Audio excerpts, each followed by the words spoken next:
So good evening प्यारे प्यारे बच्चों, बायोलॉजिकल क्लासिफिकेशन के लेक्चर नंबर 2 में आपका स्वागत है। चलिए यहाँ से पढ़ना शुरू करते हैं। सो लास्ट क्लास में हम लोगों ने 5 किंगडम क्लासिफिकेशन में यहाँ तक डिस्कस किया था।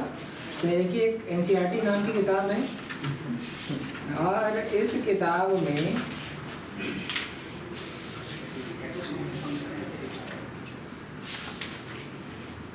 ये देखिए ये वाला एक जो है कैरेक्टरिस्टिक ऑफ 5 किंगडम करके बना हुआ है, एकदम सेम यही चीज़ बना हुआ है। Monera, Protista, fungi, Plantae, Animalia.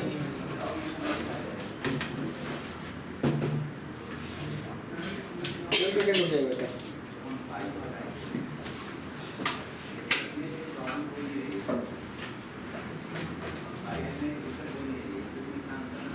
प्रिया कुछ पूछना है? ठीक है, हम लोगों ने कहाँ तक बात कर ली थी? एनिमेलिया तक। अब हम उसी के आगे का पार्ट डिस्कस करने जा रहे हैं। तो देखिए एनसीईआरटी ने बिल्कुल एकदम साफ साफ लिखा हुआ है। अब मैं उसको आपको दिखाता हूँ एक जगह पर, ठीक है। तो सबसे पहले जो 5 किंगडम क्लासिफिकेशन दिया उसका बेसिस कई सारे थे। सबसे पहला बेसिस था भैया सेल का टाइप, सेल की वॉल, न्यूक्लियर मेम्ब्रेन और बॉडी ऑर्गेनाइजेशन। और भी है, पहले इधर ना देखिए। अगर आप अपनी बुक में देख रहे हैं तो बुक में देखेंगे तो बिल्कुल समझ में आ जाएगा। तो यहाँ पर देखिए क्या लिखा कि मोनेरा जो है वो क्या थे, तो कहेंगे सर प्रोकैरियोटिक। ठीक है, तो आपको कैसे लिखना है मैं आपको सिखा रहा हूँ। ऐसे लिखेंगे, ये बनाइए Monera, Protista, Fungi, Plantae, Animalia लिखिए। जैसे मैं लिखवाऊंगा बिल्कुल वैसे लिखिएगा। ऐसे ही सब पार्ट में डिवाइड करिए, कॉपी में लिखिए भाई।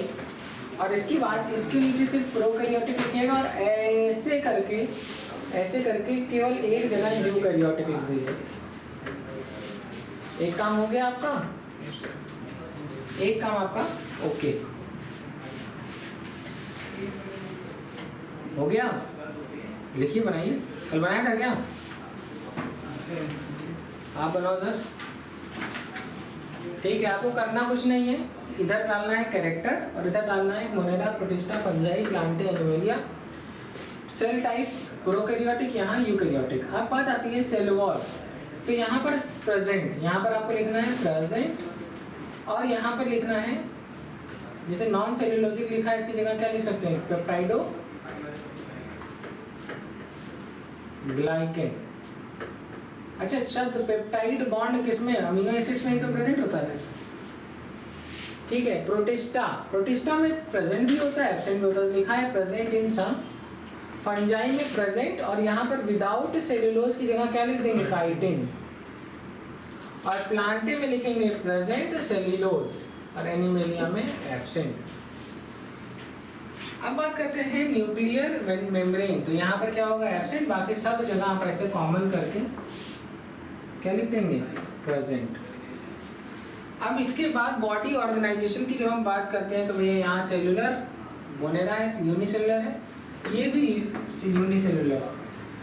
फंगस क्या होता है? यूनिसेलुलर भी होता है, मल्टीसेलुलर भी होता है। तो आप जनरली क्या होता है? मल्टीसेलुलर या लूज टिश्यू, यहाँ पर टिश्यू या ऑर्गन लेवल ऑफ ऑर्गेनाइजेशन, यहाँ tissue organ system level of organisation हमें देखने को मिलता है। नोट करिए। ठीक है, यहाँ पर देखिए कुछ चीज़ें इंपॉर्टेंट थी देखने को।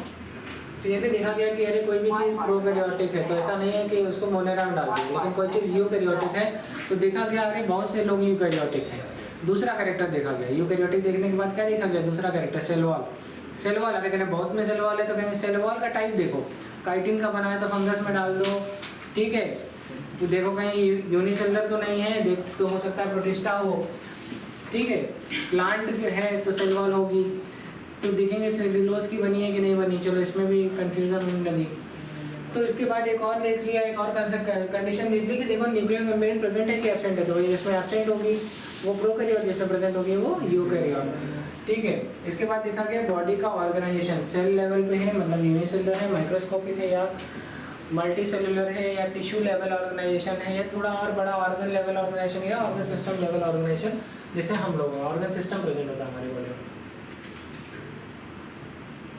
अब देखिए ये आप जो है आखिरी के सबसे इम्पॉर्टेंट कैरेक्टर्स में आता है। एक होता है मोड ऑफ न्यूट्रिशन।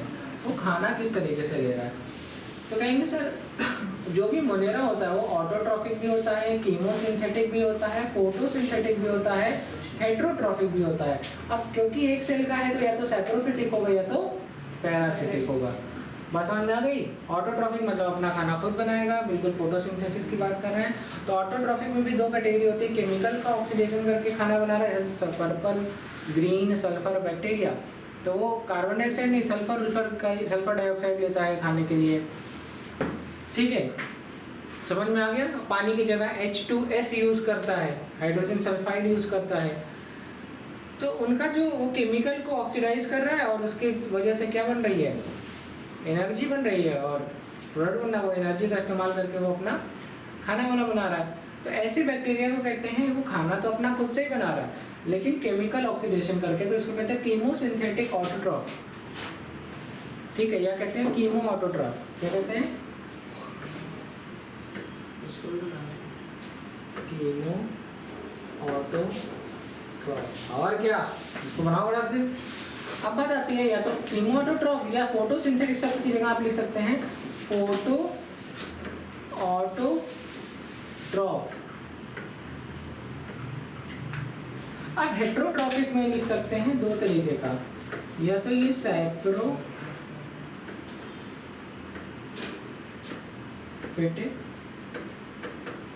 या तो ये पैरासिटिक। अब सैप्रोफिटिक भी होता है और सैप्रोजोइक भी होता है, तो नोट कर लीजिए। अब प्रोटिस्टा है तो या तो भैया ऑटोट्रॉफिक भी होता है और हेट्रोट्रॉफिक भी होगा, और ऑटोट्रॉफिक होगा तो फोटोसिंथेटिक ऑटोट्रॉफ होगा, फोटो ऑटोट्रॉफ या हेट्रोट्रॉफ होगा। फंजाई तो भैया सिर्फ हेट्रोट्रॉफिक होता है, अब इसमें दो ही मोड होगा, सैप्रो और पैरा। एक और से देखिएगा, एक और से देखिएगा। सबसे पहले ये कहा गया कि जितने भी प्रोकैरियोट्स हैं वो किस में रखे गए, मोनेरा में। तो स्टार बना के पहला पॉइंट लिखो, और प्रोकैर कहाँ का, मोनेरा। बस जितना बोलो सिर्फ उतना, थोड़ा थोड़ा लिखिए। दूसरी बात यहाँ पर लिखी हुई है यूनिसेलुलर यूकैरियोट, किसमें रखा गया, किंगडम प्रोटिस्टा।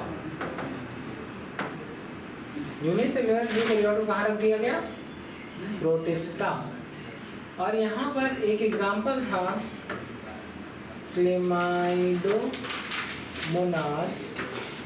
और दूसरा था क्लोरेला, ठीक है, क्लेमाइडोमोनास और क्लोरेला यूनिसेलुलर यूकैरियोट है, और इसको किसमें रख दी गई भैया, किंगडम प्रोटिस्टा।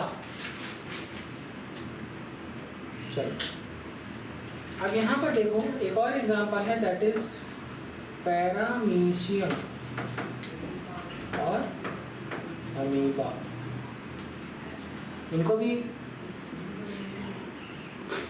प्रोटिस्टा में ही लिखते हैं, तो मुझे लगता है कि बहुत अच्छे से आप लोग इसके बारे में जानते हैं, राइट।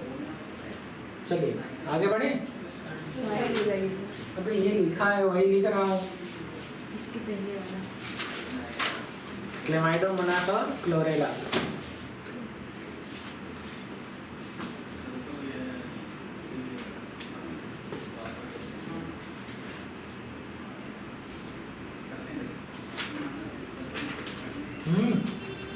मैं आगे बढ़ जाऊं,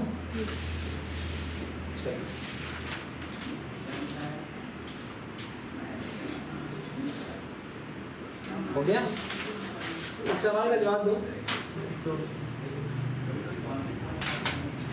ये सवाल देखिए, दो किंगडम क्लासिफिकेशन किसने दिया था, लीनियर साहब ने। बताओ, क्लेमाइडोमोनास और स्पाइरोगाइरा कहाँ रखा गया था, क्लेमाइडोमोनास और स्पाइरोगाइरा है according to two kingdom. Plant में किसमें रखा गया, प्लांट में। अरे टू किंगडम क्लासिफिकेशन बात कर रहे हैं भैया, और जो तुम क्लेमाइडोमोनास देख के प्रोटिस्टा बता रहे हो, तो यहाँ पे स्पाइरोगाइरा का एग्जांपल थोड़े है, क्लोरेला है। आंसर इज ठीक है, एल्गी। अब हम बात करते हैं यहाँ पर आर.एच. विटेकर साहब के बारे में। तो आर.एच. विटेकर साहब ने कौन सा किंगडम क्लासिफिकेशन दिया था? 5 किंगडम। चलो हेडिंग डालो किंगडम मोनेरा। हम लोग एक करके सारे किंगडम के बारे में पढ़ना शुरू कर दे रहे हैं। हेडिंग डालो किंगडम मोनेरा। तो कहेंगे सर ऑल प्रोकैरियोट्स। अब प्रोकैरियोट्स में भी दो तरीके के होते हैं। एक होता है आर्कियोबैक्टीरिया और एक होता है यूबैक्टीरिया। ठीक है, दो चीज़ों को और जोड़ा गया। एक लिया गया PPLO, दैट इज माइकोप्लाज्मा, और एक एग्जांपल और लिया गया दैट इज एक्टिनोमाइसीटीज। ठीक है, इनको भी किंगडम मोनेरा में रखा गया। आपको बड़े लेवल पर सिर्फ ये दो चीज़ें ही पढ़नी है। ठीक है, अब बैक्टीरिया जो है अलाइव इन हार्श हैबिटेट, मतलब 100 डिग्री पे पानी उबल रहा है, जिसको कहते हैं थर्मल वेंट। जैसे आपने सुना भी होगा ब्रह्मपुत्र रिवर में बहुत सी जगह ऐसी होती है जहाँ चावल डालो, चावल पक करके निकलता है। सुना है ना? तो सुना होगा। तो बहुत सी ऐसी जगह जहाँ वॉल्केनो के ऊपर पानी है, वो पानी उबल रहा है बिल्कुल। आपको लगता है कि उबला हुआ पानी है, उसके अंदर बैक्टीरिया नहीं होगा। अरे उस ऐसे बैक्टीरिया भी पाए जाते हैं जो इतने गर्म पानी, इतनी गर्म जगहों पर भी सर्वाइव करते हैं। ठीक है, ठीक है। एक एग्जांपल है दैट इज थर्मस एक्वाटिकस। क्या है? थर्मस एक्वाटिकस 110 डिग्री में भी पाया गया, थर्मस एक्वाटिकस। ठीक है, तो बायोटेक में उसका बहुत इस्तेमाल किया गया। उसी के एंजाइम का इस्तेमाल करके बायोटेक में बहुत काम कर ले लेते हैं। तो इंसान बहुत चालू आदमी है। ठीक है, देखो क्या लिखा हुआ है। तो ऐसे देखो हैबिटेट्स। हैबिटेट का मतलब जहाँ ये रहते हैं। तो कहाँ? बहुत ही ज़्यादा सॉल्टी एरिया में, जिनको हेलोफाइल्स कहते हैं। हॉट स्प्रिंग्स में थर्मो एसिडोफाइल्स होते हैं, और मार्सी एरियाज में जिसको कहते हैं मिथानोजेन बैक्टीरिया। ऐसे बैक्टीरिया क्या कहते हैं? मिथानोजेंस। देखो देखो आर्के बैक्टीरिया।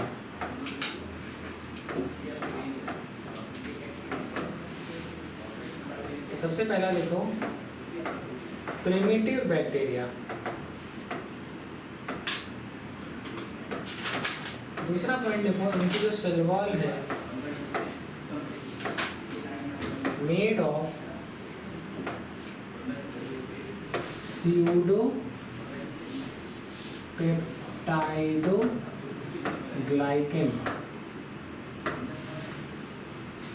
ठीक है,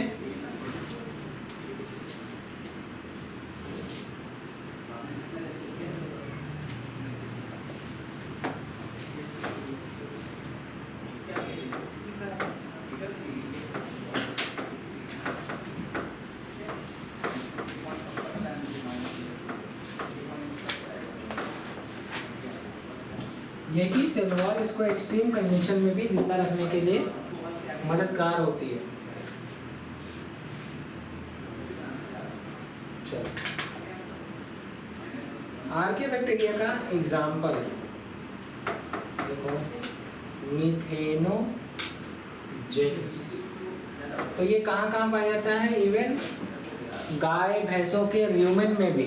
गाय भैंस में दो पेट होता है, जो दूसरा पेट होता है र्यूमेन, जो सेलुलोज को डाइजेशन करता है। वहाँ पर पाया जाता है क्या? मिथानोजेन बैक्टीरिया। और दलदली एरिया में तो पाया ही जाता है।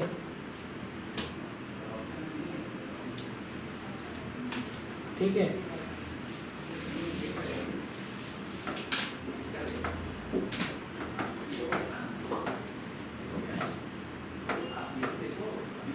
कौन सी गैस बनती है बायोगैस प्लांट में? मीथेन। तो वही बायोगैस प्लांट में जो गोबर का इस्तेमाल करके वहाँ बैक्टीरिया कौन सा होता है? मिथेनोजेन। हेडिंग डालो यू बैक्टीरिया।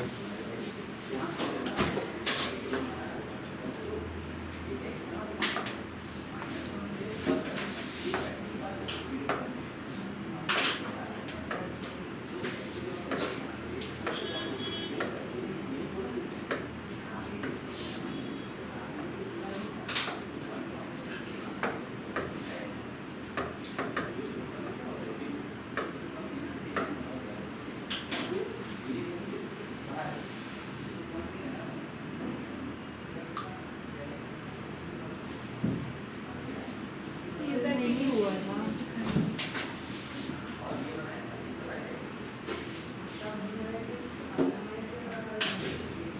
ठीक है, इसके आगे का पार्ट हम लोग नेक्स्ट क्लास में डिस्कस करेंगे।